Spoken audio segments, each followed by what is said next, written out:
Senator Bragg. Thanks very much, Deputy President.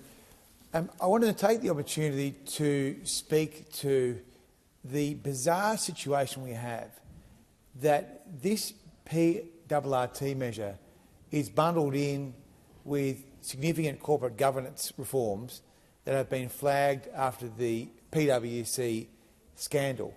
And this is a very consistent pattern here, where Minister Jones, who is notionally the Minister for Corporate Governance in the government, seems to have some role here in this particular bill. Often his bills, which are tax bills or corporate governance-related matters, are introduced by Dr Lee, sometimes not. But it is a bizarre way to treat what is a very serious reform package, which I think everyone accepts is important, and there's been good work done on the PwC matter by Senators Pocock and O'Neill and Colbeck. To bundle it up with the PRRT measure seems very strange and actually is quite poor governance in of itself. But the Labor government's commitment here to parliamentary scrutiny and governance of all these matters is strange. Now, either there is a deliberate judgment made in the executive that there is to be a covering up of what should be publicly available information, or there is a Treasury official that is drafting all the bills and the ministers are not taking any attention to the detail. Because this is another of 3 or 4 attempts in the past few months where corporate governance and financial services bills have had major deficiencies. And we know this because of the detailed scrutiny that the Senate Economics Committee undertakes, where the non-government senators work to look at the government's efforts on legislation. And I have to say it's been pretty ordinary.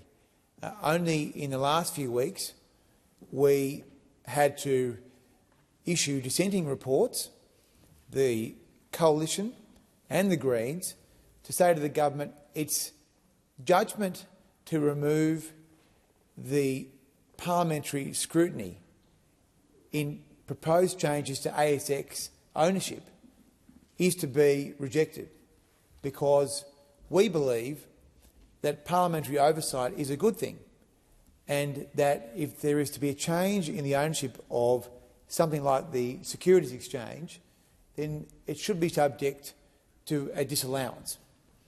Similarly, the government is proposing to issue the Reserve Bank with enormous payments powers.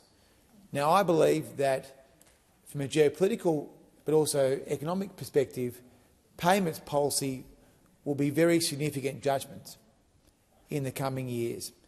The government's view is we're not going to give any of these things to the parliament. This is all going to be outsourced and delegated to the central bank.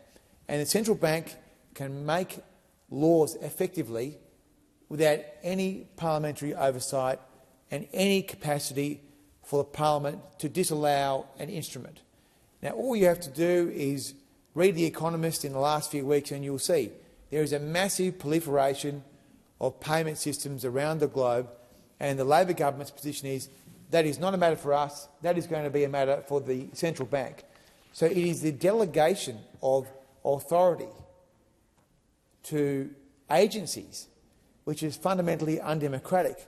And that's why I very much welcome, I want to put on the record, the work that the Coalition has done with the Greens and Senator McKim in particular to highlight the government's commitment to covering up and neutering this parliament from having its proper role as a house of review. So in relation to the ASX ownership, in relation to this bizarre meshing of issues in this bill, in relation to the payments policy matter, these are all instances of poor governance and appalling drafting, either appalling drafting or a deliberate judgment made by the Treasury ministers. We imagine it's Minister Jones. We're not sure what he's doing, but we imagine it's probably him. And it is to be called out, and I appreciate the opportunity Deputy President, to put these remarks on the record.